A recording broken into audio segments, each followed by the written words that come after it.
Ben Franklin's World is a production of the Omohundro Institute.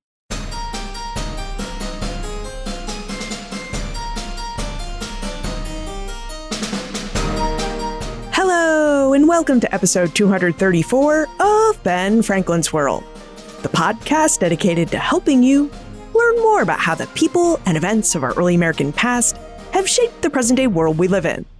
And I'm your host, Liz Covart. If we really want to understand the everyday life of early Americans, then we really need to understand the everyday life of early American farms and farmers. Because roughly 3/4 of the colonists and settlers in British North America and the early United States considered themselves to be farmers. So, how did early Americans establish farms? And what were the rhythms of their daily lives? Richard Bushman, the Gouverneur Morris Professor Emeritus of History at Columbia University, joins us to investigate early American farms and farm life with details from his new book, The American Farmer in the 18th Century, A Social and Cultural History. Now, during our agricultural exploration, Richard reveals why early Americans wanted to farm, how colonists and early Americans created and built new farms, and details about the rhythms of work and farm life for early American farm families. But first, I'm coming to Milwaukee. Hello, Wisconsin. On Monday, April 29, we're going to have a meetup at Safiro's Pizza at 6 p.m. Now, you'll find the details you need for this event at benfranklinsworld.com/meetup. On Tuesday, April 30th, I'll still be in Wisconsin, and I'll be giving a free public program at the University of Wisconsin-Milwaukee. The program is called Podcasting the Past, an evening with Ben Franklin's World, and I'll be doing this program with Wisconsin NPR. I've placed the details for this event in the show notes. I'm really looking forward to my trip to Wisconsin, and I'm really looking forward to meeting you. Okay, ready to get your hands dirty?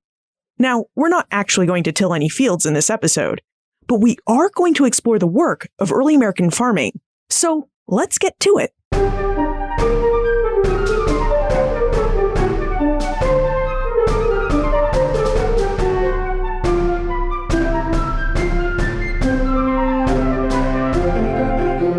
Our guest is the Gouverneur Morris Professor Emeritus of History at Columbia University. He's an award-winning historian whose expertise is in American religious, social, and cultural history. And he's published numerous articles and books, including several books about the history of Mormonism, and, most recently, The American Farmer in the 18th Century, A Social and Cultural History. Welcome to Ben Franklin's World, Richard Bushman. Thank you. Happy to be here. So, Richard, I wonder if we could start with what attracted you to study farms. Because when I met you years ago, I heard you talk about this project, and you were just so passionate about your work on farming and the day-to-day life of early American farmers. So there must be a backstory here, and I wonder if you would tell us what it is. Well, the strange thing is it doesn't come out of my personal background. None of my family were farmers. You have to go back to my great-grandfather to find it farming. But as an early American historian, I knew full well that 3/4 of the population were farmers. So if you're going to talk about Americans in the early period, you have to deal with farmers. I guess that's true. And sometimes we hear that British North America and the new United States were places made up of farmers. And it sounds like if 3/4 of the early American population thought of themselves as farmers, we'd have to talk about it. Right. And on top of the people who called themselves farmers, almost everyone else tried to get a little land where they could raise food, have a few animals, have some fruit trees. So merchants, ministers, lawyers and doctors, and lots of tradesmen. When they laid out towns, they would often have home lots that would have 10 or 15 acres connected to them so that people could run a small farm operation on the side. Huh. And where do you think Americans desire to farm, even if they weren't full-time farmers or naturally farmers? Where do you think their desire to work the land came from?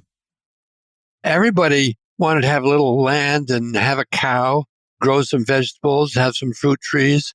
It was because this is the way they provided for themselves. There weren't a lot of stores. And you went to the store, you went in debt. You had to pay for it in some way. So these people thought they could save money and avoid going into obligations to the storekeeper if they could make as much as possible for themselves. So when we talk about early British North America and the early United States, we're really talking about places where 3/4 of the population considered themselves to be farmers. And even if they weren't a full-time farmer, they wanted to at least farm part-time to cultivate the food and supplies their family needed. So, given how into farming Americans really seem to be, how did they go about establishing a farm? Susie would really like to know just how much forest land the British colonists would have had to clear to establish a farm. And Jeremy, he'd like to know how well European farming practices suited North American climates and lands. It was a huge task because most of North America on its east coast is forested. So you don't have great natural open spaces. And cutting down those trees was immensely demanding. Someone once said it cost more to fence property than the property itself. You had to fence property to prevent grazing cattle or wild animals invading your crops. So it's a huge job. But it was something you could do in little pieces. You didn't have to clear land, get all the stumps out before you could plant or get any crops on it. First place, animals can graze in forest areas. So you can just set them free in the woods, put a mark on them so you can identify them, and then round them up when you want them. So that helped a lot. The big problem is getting hay to feed them through the winter. And there were some natural meadows, and the first settlements went to these places where there were no trees. There were just of these dense grasslands, and they could cut that for hay and feed their animals in the winter. But it's a long, hard process.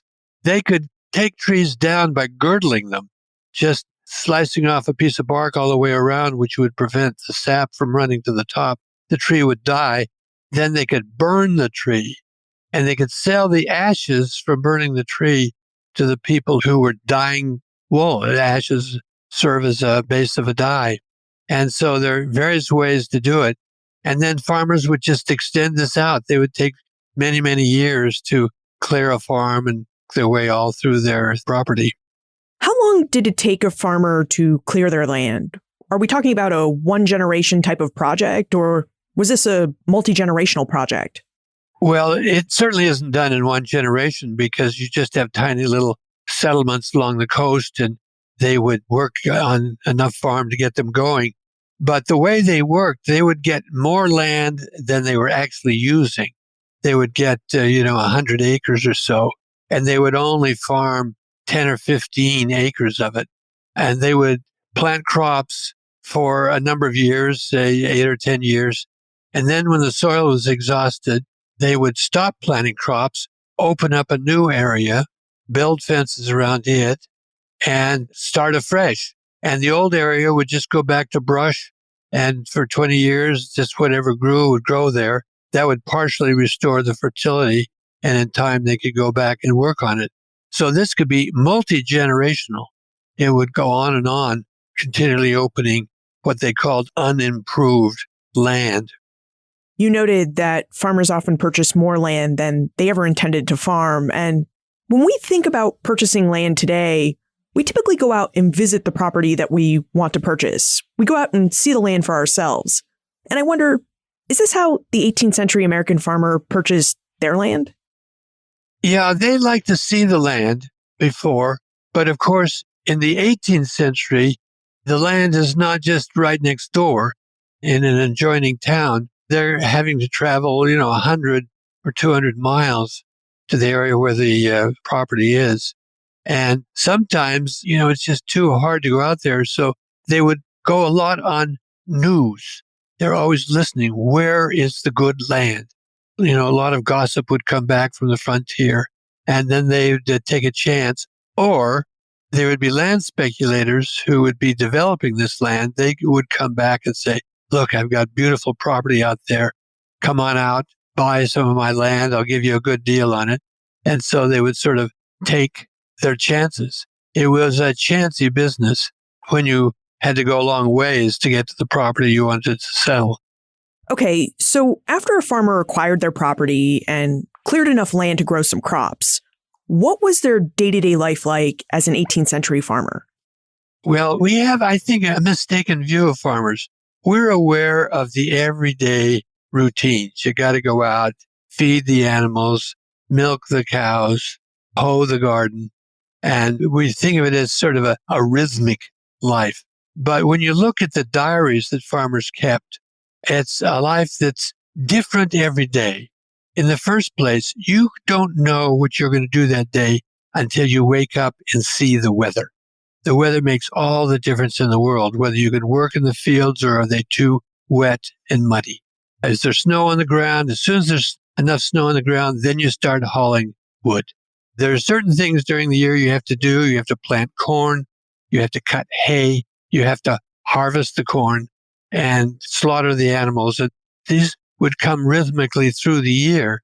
But on any given day, the farmer has to make a lot of decisions about where he's going to go, on top of kind of a under rhythm of feeding the animals and milking the cows and so on. But mainly it's a choice every day. You have to develop a new work agenda every day of your life. You know, speaking of these varied work agendas, it was really interesting to me as I read your book, The American Farmer in the 18th Century, that farmers didn't just farm. I remember you talked about Matthew Patton, and I remember Patton because Patton was a farmer in the same town I grew up in, Bedford, New Hampshire. And you noted that Patton didn't just farm, that he also took on a lot of carpentry work. And you also noted how several other farmers in your book had the same type of outlook. They farmed and they also performed some sort of trade or skill on the side. So I wonder if you would tell us why farmers like Matthew Patton had side hustles, if you will, or businesses on the side that they performed along with their farm work, and how a farmer like Patton would have chosen what kind of trade or skill that they wanted to perform on the side. Well, it becomes very difficult to know what is the side business. You know, we think farmers today having one major crop or two major crops. They grow those and they sell them, and then they have maybe a little side business. They have a roadside stand or they have a equipment dealership or something like that. But in those days, you have this domestic economy that's providing food. But then after that, you just do what you can. One eminent farmer in Connecticut would build ships. Matthew Patton collected pelts, raccoon pelts, and what he called sable pelts. We would call them martens or fox pelts, and collect, a couple of dozen pelts and then sell them in Boston. He was a trapper. And then at other times, he would make window sashes. He was sort of a carpenter on the side. So people were always devising some little skill. I can become a tanner.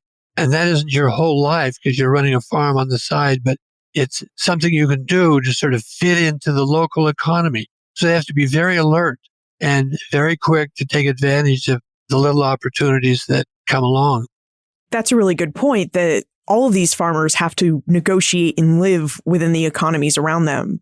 So I wonder if you could speak more about the different economies that farmers had to negotiate, because I happen to see the economy of the big Atlantic marketplace as well as the one that you mentioned, the domestic or the exchange economy. In their minds, I think they were divided. The domestic economy was the one that produced food and housing and fuel and clothing for the family. And the best estimates are that around 50% of the entire American economy was consumed at home. It never went through a market. There was never a price. You just ate it or put it on. And then there is another economy where you're trying to exchange things in order to get things you can't make for yourself. When you grow grain, you have to take it to a miller. And so you have to have something with which you can repay the miller. And it may be working on his farm, helping him to fence or to hay, or lending him a plow or an ox or something. And there are scores of relationships that any farmer will have with someone else, something they've borrowed, something where they've gotten into debt because they used a pasture for a while. And this exchange economy is all within the town or the nearby adjoining towns. It's not necessarily the Atlantic market. The Atlantic market in my opinion, except in the South where you have these big staple crops and in the middle colonies with wheat, it's relatively just a fraction of the total economy. Mostly it's the domestic, make for yourself, and the exchanges with neighbors for things that help you to get the things you want. Wow. As much as 50% of the early American economy could have been consumed in the domestic economy. And as we said, that's the economy where farmers grew and made things for their families to use. So when I think about farming, I think back to the books and lessons that spoke about subsistence farming or farming for a competency, which is the idea that farmers really tried to produce all of the goods that would meet their family's needs. But I noticed in your book, The American Farmer in the 18th Century, that we really need to think about this type of farming as self-provisioning. So would you tell us more about self-provisioning and why we really shouldn't think of it as subsistence or competency farming? Yeah, that's right. There is this language that we've used for so long to describe farming. And when we say subsistence farming, we not only mean that the farmers provided for themselves, but we mean that that was primarily what they did. Primarily, all they were able to muster was enough to get along on. So it implies, near poverty or a very restricted style of life. And then when you become a market farmer, then finally you're able to make a profit on the things that you grow. Because subsistence farmer points towards property, I use the word provisioning because every farmer, including the richest, the great planters in Virginia and the Carolinas, were self-provisioning. That is, they grew and made as much as they possibly could for themselves and for their slaves and their tenants and so on. So that is a basic of all farm life. And then on top of that, you do these things that allow you to purchase fish hooks or an axe or a book or rum or coffee or chocolate that you couldn't make for yourself. Our conversation thus far has really been focused on the farmer. And as I heard you describe self-provisioning, it occurred to me that farmers often worked with their families on their farms. So would you talk to us about the role that families played on the early American farm? The family really is the core of it because really the primary aim is to sustain the family and to help it flourish. And that just doesn't mean keeping it barely alive, but being able to buy, a nice piece of fabric for a dress or a cufflink, a teapot, or some nice furniture. So that's really what it's about. The goal of farming really is to keep the family alive and to help it flourish. Farmers don't think of profit. When someone asked Thomas Jefferson, what's the return on your investment? He had no idea. He never calculated, never thought about it. He didn't know any farmers who did. Here it was just to sort of make your life flourish. So there's that, the purpose of farming, but there's also the method of farming because everybody in the household becomes a worker. In New England, only workers in many cases were your children. So while children are kind of an expense and a burden when they're young, by the time they're 10 or 11, those girls are working a churn and helping with the canning, and the boys are out driving a wagon and helping haul in logs and doing all sorts of things. So your family is your workforce, and after about age 14, it's a tremendous advantage to have those extra hands around the house. But then it becomes a heavy responsibility because the idea is that the parents will provide for their children to get a start, give them enough land to start a farm of their own in some way. And not all families could do that, but that was what they aimed for. So the sustenance of the family and the provision for the family and creating a future for the family, that defines the structure of farm life. That's the calendar and the schedule by which they worked, by which they planned their futures. And of course, their roles. I mean, what is a good wife or a good husband? A good husband is a good husbandman, one who can run a farm, and a wife is one who can keep her side of things going. So your family roles are really your work roles. And the father's authority is what sort of commands the workforce. He does it as a father as well as a boss. So everything is integrated into this farming structure. Richard, could you provide us with a bit more detail about the different roles of the farm family? I mean, what tasks would fall to the wife or woman of the farm and her female children versus, say, the tasks that would have been the purview of her good husbandmen and their male children? Well, people have talked about the gender geography of farming in that the woman mainly worked in the house and the father in the fields, and then they sort of overlap in the barn where the women would do the dairying, the milking, the cheese making, the butter making, and the husband would provide the hay for the animals. That's part of it. But the wife is in charge of all the preservation activities. Let me read you just a few lines from the book to give you an idea what was involved. Esther raised ducks. This is a woman living on Long Island, which they sold in New York. In fruit season, they dried cherries and sold some. For 4 days in November, they cut apples for drying. They harvested peaches, dried pears, kept bees, made pickles. After the hogs were slaughtered in the fall, sausage had to be made. So from season to season, there's just a whole host of tasks that fell upon them. And in this particular diary, the woman was just completely exhausted most of the time. The workload was so heavy. And she had slaves in the household to work with. So she's not just a mistress who stands above it all and issues commands. She's out laboring along with all the workers she has at her disposal.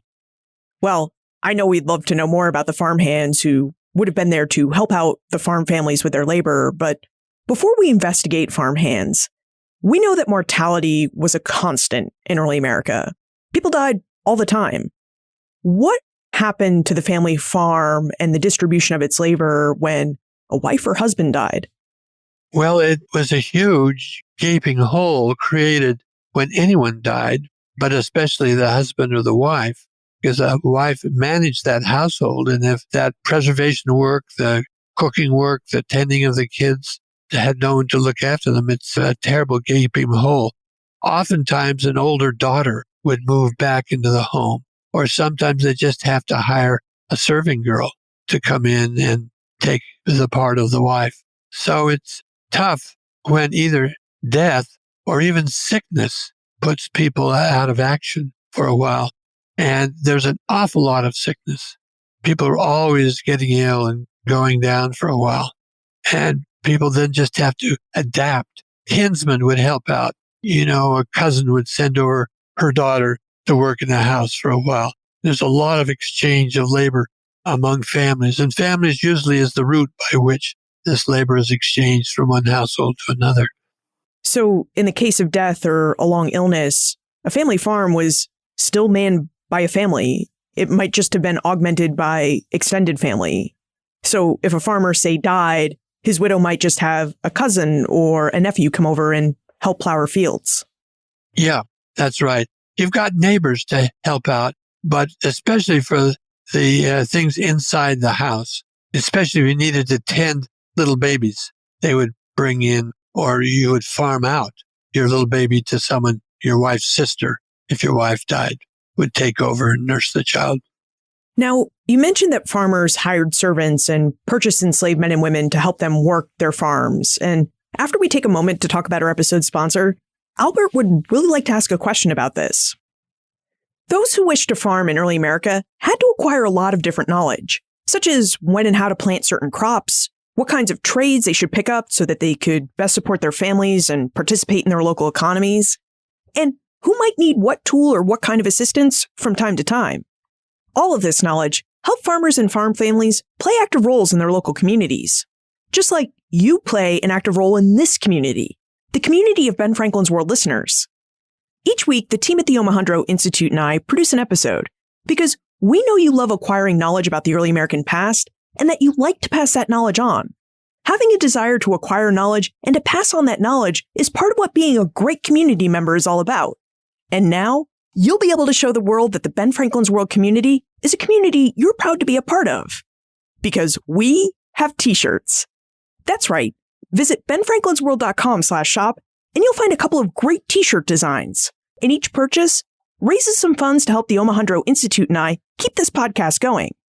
And if there are other items you'd like to see in our store, such as tote bags, ball hats, or mugs, perhaps even onesies, send me an email, liz@benfranklinsworld.com, and the Omohundro Institute and I will do our best to stock the items that you want to display your Ben Franklin's World pride. So visit benfranklinsworld.com/shop and order your Ben Franklin's World t-shirt today. Richard, Albert would like to know more about the roles indentured servants and enslaved people played on family farms. So what kinds of work would these free, indentured, and enslaved servants have performed?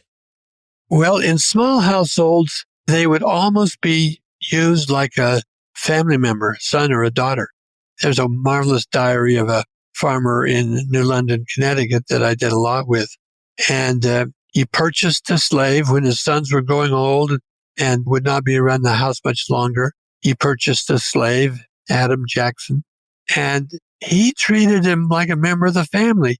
He'd send him off on long trips all by himself, carry grain or wool from one place or another, and trust him out in the fields. So they develop almost a familial relationship. Underneath it, of course, always is force. There's less whipping in these small households than there were on the big plantations. But the slaves were assimilated. They probably didn't sleep in the house. They'd probably sleep in the shed or in a barn. So they're not fully family members, but they're part of things. When we think about indentured servants, we may recall lessons that taught us that one of the ways to acquire a farm when you didn't have a lot of capital to invest in one was to become an indentured servant. Because after your terms of service, the master was often contractually obliged to grant you some land and farming implements. So, Richard, did this granting of farms to indentured servants actually happen? Was this a legitimate way to actually acquire a farm? Well, it's a good question. Thinking of 17th century Virginia, where the indentured servitude was most prevalent, they would recruit people in London and say, well, we'll give you your passage across the Atlantic in return for 7 years of service. And they would promise them this or that. There are lots of complaints about farmers not meeting their obligations, but I think on the whole, it was a way to get started, especially in the early part of the 17th century. Some of the people who later became eminent planters were initially servants, so it was possible. I would say this, however, the way that you really got ahead in the South was to be granted land by the legislature, which you were to develop, and it's a part of opening the wilderness. And the idea would be that you would build roads into this land and begin to open it up, establish a little store, this or that, and other people could move in. So it was a way of settling the land. And those grants, in the thousands of acres, or at least the hundreds of acres, only went to the eminent. They wouldn't go to an indentured servant unless they performed some really remarkable service. So they're not on an even keel, but they were indentured servants. So yes, they went to the frontier and found property and were able to get a start in life. Now, throughout our conversation, we've talked about examples of farmers and farming in New England, in New York in the Mid-Atlantic, and in Virginia in the South. And one of the fascinating aspects about Richard's book, The American Farmer in the 18th Century, is that he has many chapters devoted to charting the differences between farming in these different regions. Richard, Mark is curious about regional variations in farming practices. So, would you provide us with an overview of the different types of crops, labor systems, and day-to-day farm life within each of these North American regions? There really are differences.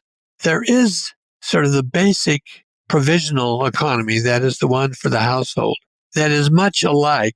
That is corn, maize is the foundation of a lot of their foodstuffs. And then they would have apples and vegetables and fish. So that part of the economy remains the same. But when it comes to the staple crop, the crop that was sold, it varies immensely going from south to north. And what determines the crop that you raise and make your staple really is the climate. I place a lot of importance on the length of the growing season. That is the period between the last frost, when you can safely plant without having your little seedlings nipped in the bud, to the first frost in the fall, when whatever you have in the field is going to be again frozen and probably ruined. And that growing season in the South is 180 days. So 6 months or more. As you go farther south, it gets longer and longer. And above it, it's shorter. And that makes a lot of difference of what you can grow. It takes quite a long while for tobacco to mature. So you can't grow it if the growing season is too short. Moreover, it isn't just the length of time it takes it to mature, but the length of time it takes to plant it and harvest it. So you really need 180 days to put in a substantial crop of tobacco seedlings and let it grow, cultivate it, nurse it along, and then to harvest it at the end. And below the line where the 180-day growing season begins, you could do it. Above it, you really couldn't. You could grow small crops, but you didn't have enough time to really put in a substantial crop. And this means that most valuable crops are viable in the South. You could grow them and make a profit on them, and not in the North. So the returns on your farming are just much less in New England. Farmers just aren't worth as much. They can't have as much buying power.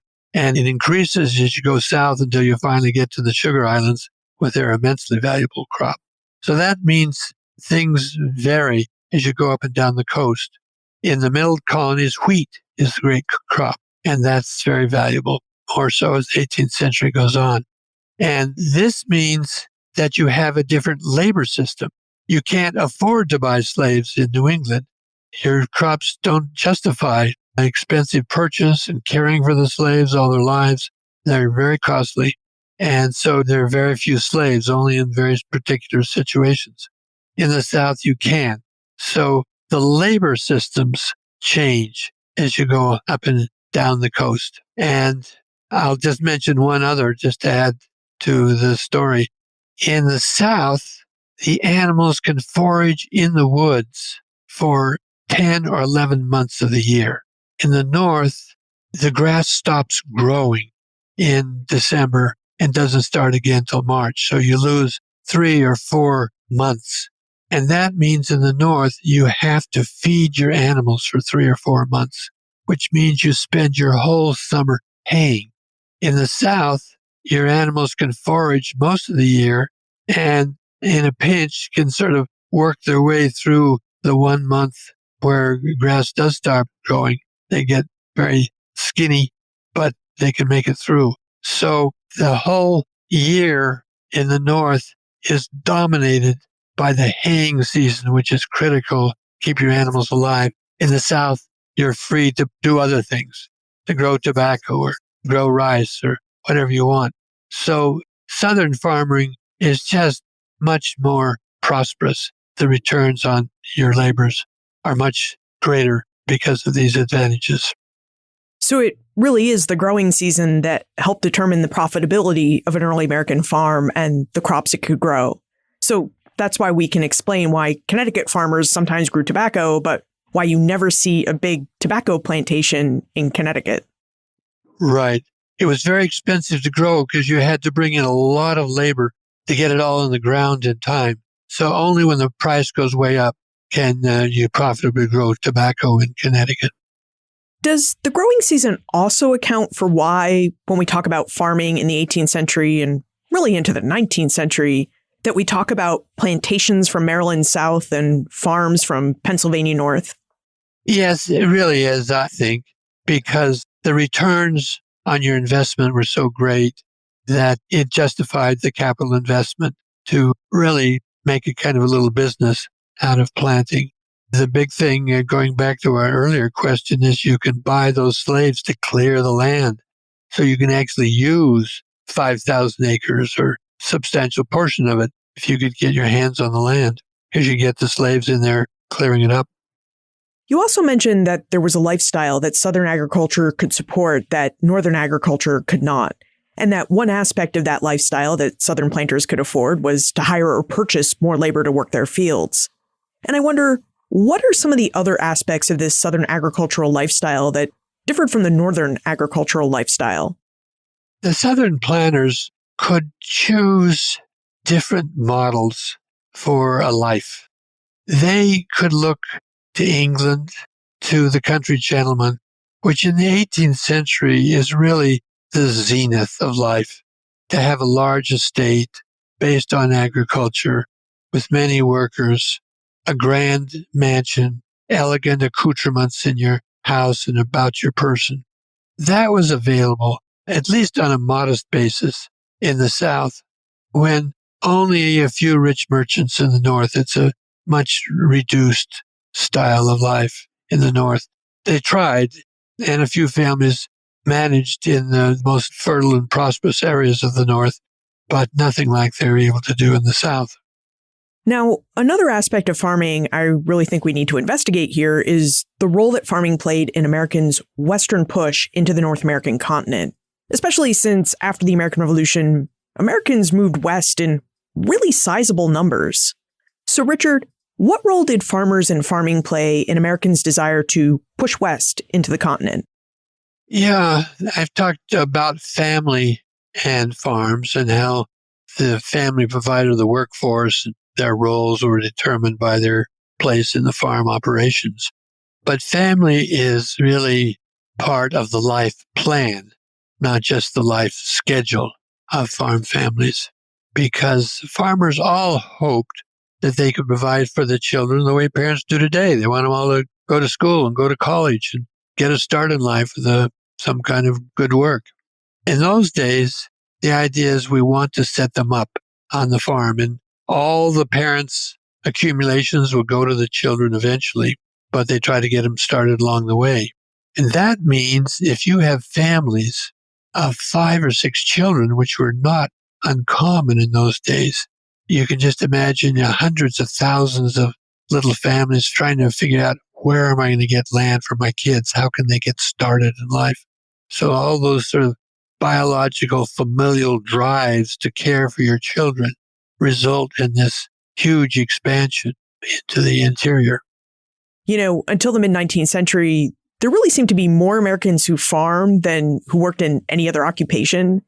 So I wonder, what impact do you think has this history of farming and has the farming mentality had on present-day American identity? It's true.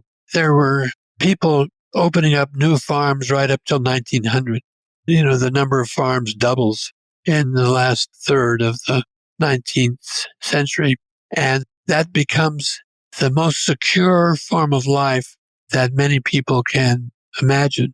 Cities are so insecure, jobs come and go, but farms always provide food.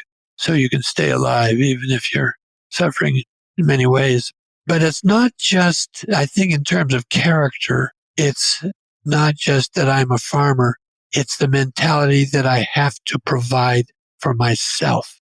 I have to make things of my own. That mentality has been part of us, that we can be independent. It still goes on in the belief men have that they should repair their own cars or change the oil. At least in my father's generation, I guess it's changing now.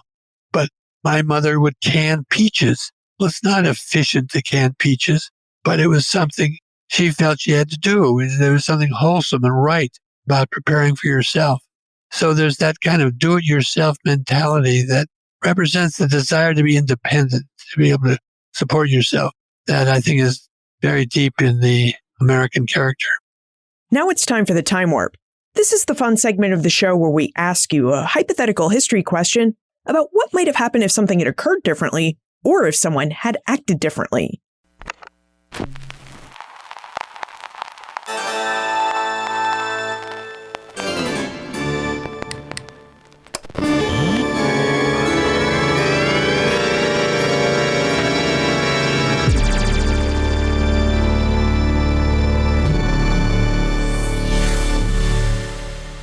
opinion, what might have happened if slavery had not been adopted? How would the absence of slaves have impacted the work habits of early American farmers and regional farming variations?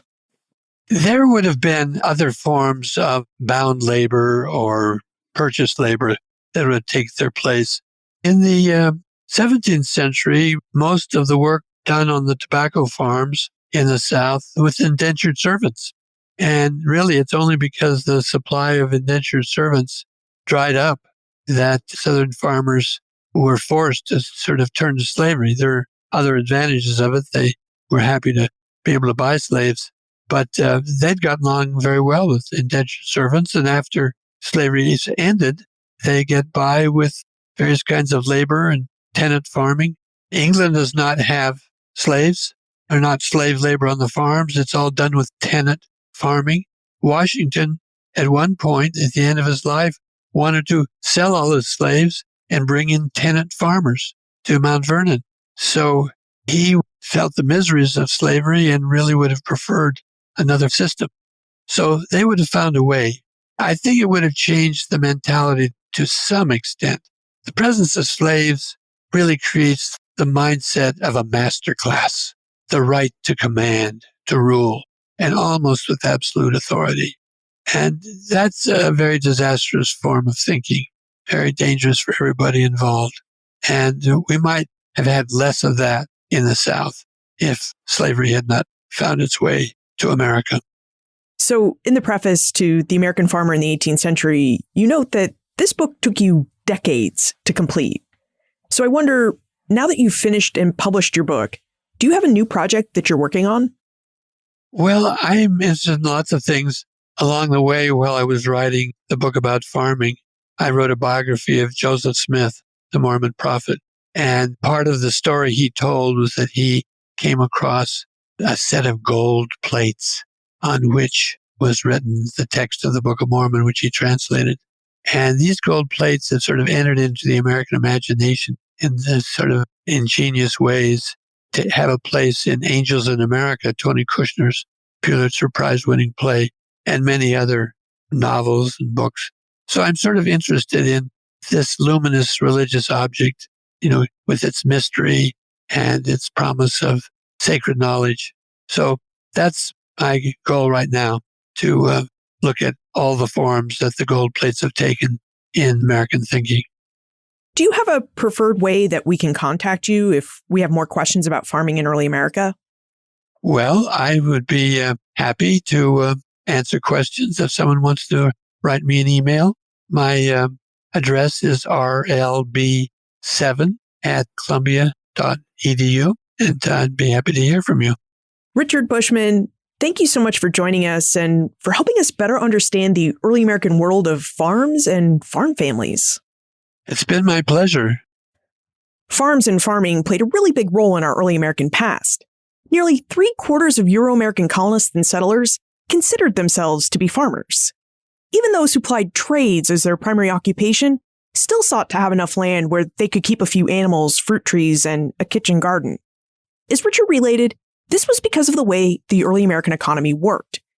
Cities and towns had stores, but shopping for the food your family needed in those stores would have likely placed you on the debt rolls of the local storekeeper. Early America wasn't a place with a lot of cash, so farmers often had to trade or exchange goods and services for what they needed. So farming was seen as a smart economic practice, which is why most Americans sought to farm, even if it was on just a few acres. Now, what farmers farmed, the plants and animals that they sought to raise, varied by climate and region. As Richard revealed, most farmers grew corn, but those in the north also had to grow a lot of hay so that they could feed their animals over the winter. Plus, those who farmed in the north could rarely achieve the scale of agriculture that their counterparts in the south could. For example, it was totally possible to grow tobacco in New England. Connecticut farmers often grew a small crop of tobacco to suit their family's needs. But the growing season in Connecticut proved too short to grow tobacco on the same scale as a farmer or planter in Maryland, Virginia, or North Carolina. And because of that, Connecticut farms typically didn't have the same access to labor that a planter in the Chesapeake might have. Of course, neither did most new farmers in Western territories. farmers often pushed west when they needed to find new lands to support their families. Now, in an effort to farm new soils on abundant and cheaper lands, families pushed west and sometimes set about the same arduous work of clearing their land to farm that those who had colonized the Atlantic coast had during the colonial period. They girdled trees, burned the stumps, and fenced in their cleared lands, all so the family could plant on 10 or 15 fertile acres. This practice of clearing land to make way for farm fields took place over generations. And when they weren't farming and clearing fields, farmers produced in other ways. Matthew Patton trapped furs and practiced carpentry. Some farmers, like the one Richard found in Connecticut, built boats, while others acquired skills and practiced trades in other areas, also they could keep busy and provide for their families.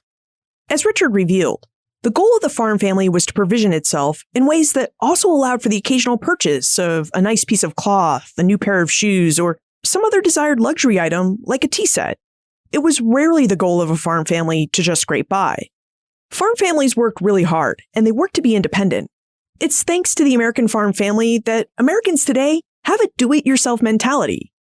Even when we have lots of stores to choose from and a plentiful supply of currency circulating through our economy, we still look to provision and do for ourselves, even when it doesn't always make economic sense to do so.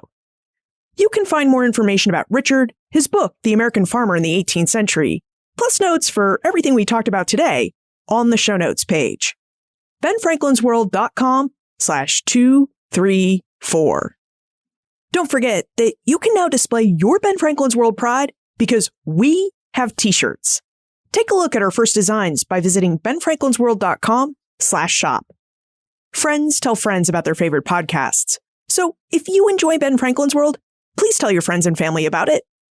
Production assistance for this podcast comes from the Omohundro Institute's Digital Projects team. Joseph Edelman, Martha Howard, Emily Sneff, Holly White, and Karen Wolf. Breakmaster Cylinder composed our custom theme music. Finally, what more would you like to know about everyday life in early America? I know this is one of your favorite questions to pose to me and to explore. So what else would you like to know so I can see about covering it in a future episode? Liz at benfranklinsworld.com. Ben Franklin's World is a production of the Omohundro Institute.